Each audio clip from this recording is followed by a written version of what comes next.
Chocolate আছে যেটার নাম হচ্ছে হানি সল্ট অ্যান্ড আমন্ড।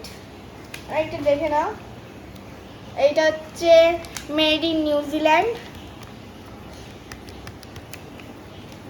তো চলো এটাকে খুলি। আমি কিন্তু নিউজিল্যান্ডের বিদেশি চকলেট, আমি তো খুব এক্সাইটেড।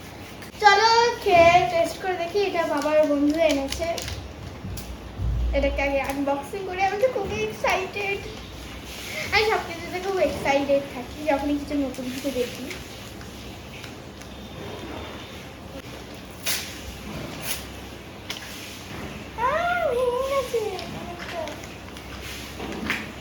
আমি তো এখান থেকে একটু আমি খুললাম।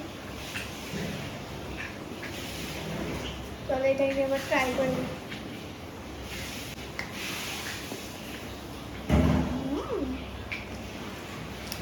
এটা টেস্টি।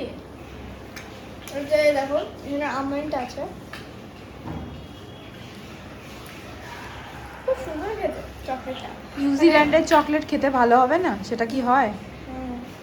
সত্যি করে দেখাচ্ছি, এটা নিউজিল্যান্ড, তোমরা দেখে নাও, মেড ইন নিউজিল্যান্ড। এটা দেখো, এটা খুবই ভালো। চলো আমি এটা খাই। তাহলে